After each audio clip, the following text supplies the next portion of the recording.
And by the way, if you think I had a hard time explaining that, you should have seen Mike try to explain that last technical part. True. So on that, I want to talk about a little bit about firmware updates.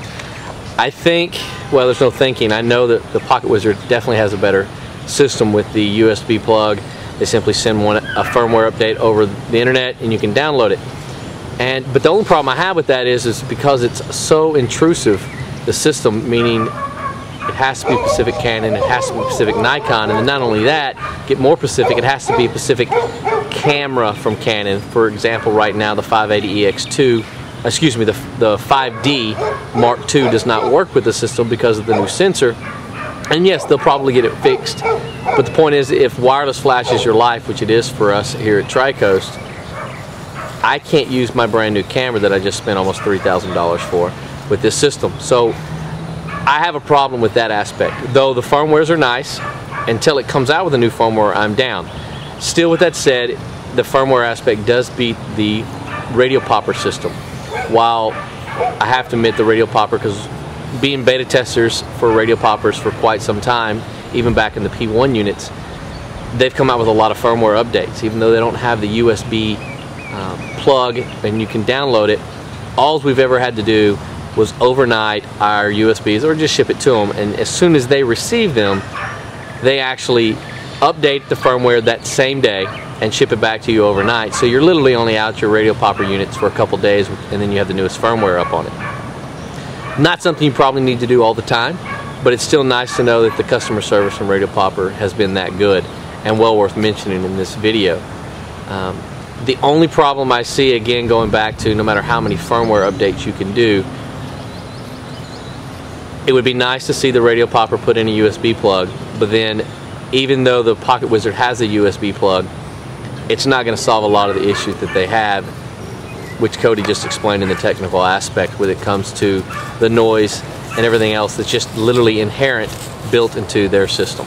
So I think the USB is nice, and I like the idea that I can download firmware updates, and I'm imagining right now with the new product there's going to be quite a few. But overall, to me, it's not that big of an issue because the RadioPopper is such, well, it doesn't interfere with the regular workings of our flash units, so it doesn't need that many firmware updates. Being that the RadioPopper is so, well, basically just a middleman, it's only doing what your Canon or Nikon flashes can already do. There's really no need for firmware updates. Yeah, there's a few bugs, and they've been addressed, and I've seen a few, especially with certain flash units and that kind of stuff. But overall, you purchase RadioPoppers, you pull them out of the box, you mount them properly. It's a shoot and go. There's really no, you don't need to read the manual too much. It's very, very plain and easy to work with.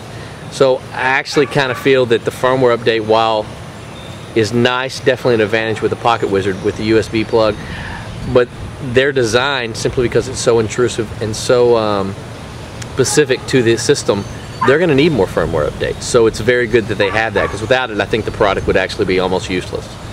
So again, I definitely give the ups and the props to PocketWizard for having the USB plug, but if you look at it, you break down the two systems, there's really not that much of a need for a USB plug into the RadioPopper. It would be nice, no question, and it would be nice in those few chances, in the few rare instances that I need a firmware update, but overall their system doesn't really need it. It works with any flash that comes right out of the box too. And speaking of the USB, let's tie that into one of my main problems I have with the PocketWizard unit. Basically, I have to plug the system in to see what channel I'm on, to change the channels. I want something that I can literally just have a switch. I really wish they would simply put a switch in that had basic 4 channels and then allow me, if I wanted more, to change. There is the C1, C2, but it's really not that many channels, and my problem is if I put it up on a stand in a reception hall or something and I find out that there's a frequency problem because of the low frequency band that it runs on, which Cody talked about, I have to literally take that off my stand, plug it into a computer, change the channel, check the battery level at the time, then put it back up on the stand and then shoot away. I really like the simplicity design of the RadioPopper system that has the 16 channels built into it. It has a battery level that counts down from 9 to 1 right there. And that's the first thing you see when you turn on, you check your battery levels. So, and while you don't lose any power from B9 to B1 on the RadioPopper system, it still is a great visual alert to let me know, hey, I need to have some AA's on handy, AAA's handy and change out. And I really wish that the PocketWizard system would have a little more visual alert and a little more user-friendly controls when it comes to that aspect. So comparing those two, I got to give the edge to RadioPopper for the simple ease and use of being able to change channels and check my battery levels. Let's talk a little bit about the construction. First with the PocketWizard. I think it's a nice system. It's definitely clean. It's definitely a nice put together overall appearance when you first glance at it. Right now, and I think they'll probably change it after I talk to them, they had no idea if they were going to make any difference between the Canon and Nikon system. I think that's a problem to begin with. They're going to have to make some different communications on between a Canon and Nikon units, because like in TriCoast and I'm sure many other companies, you crossbreed, you have different you have some have Canon, some have Nikon in their business, and right now we don't know the difference if there was a Nikon system. Secondly, I don't like this. I really don't, for it to work. I don't own any 430 EX2 units. We had to use one for this test today, and we had to actually find it and to get it just for this test. And the reason why I don't use the 430 EX2 is they don't have as much power as the 580s. And when we're shooting in full sun, we need as much power as possible. So for me to use this, it's, to me, while they took away the sync cord that you or the cord that you had to have to plug in from the old PocketWizards to your flash units, that's great. But now that you're adding this, you absolutely almost have to have. And to me, that's just kind of a pain. Plus, this is $80 to $100. So when you add that price into the price that's already here, you're above the RadioPopper price. So to me, that's kind of a negative in the design aspect. I don't like this. It gets hung up, it changes. I really wish they could probably just do away with that, but I understand why they can't. Secondly, this antenna, it's kind of a cool design when you look at it. Pops up and down, gets out of the way when it's folded, but when it's up, it's really, really, really a hazard. You're basically going to hit this and it'll break off. In fact, this one's a lot tighter already, and because we haven't used this unit much, and this Flex 5 that we've used a lot is really, really a lot looser already, just a little bit that we've tried. So I don't know if that's going to be a weak point in the long run, but just knowing, again, like the fiber optic line of the P1 units of the RadioPopper system, they always were getting hung up on, always getting pulled out because it came out. This kind of reminds me of the same thing. When you're walking around a crowd, it gets hit. So I don't like this design as much as having an enclosed antenna like the RadioPopper unit.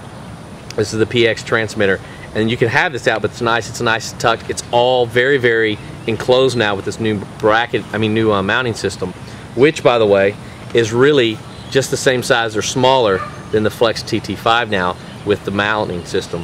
Both have metal inserts, which is really, really nice. I'm glad that both companies decided to go with a metal insert because the plastic seems to break. We've, from experience, broken one of our Canon flashes for the Canon mount because the plastic grooves just broke right off. But honestly, now that we have these mounts for the PocketWizard, the RadioPopper system, I love it. I really can't find a negative aspect about it. It's really, really nice. There's a few things that I'd probably like to change, and they probably will in the future. But overall, this is really nice. It's very simplistic. It simply pops right out. It's kind of hard to make a change, either what's right or what's wrong, because if you can see, it's held in there pretty tight, and you can just pull it in and out. It stays in there nice and firm. These clip right around, and it holds it right to your sensor. It's almost idiot-proof.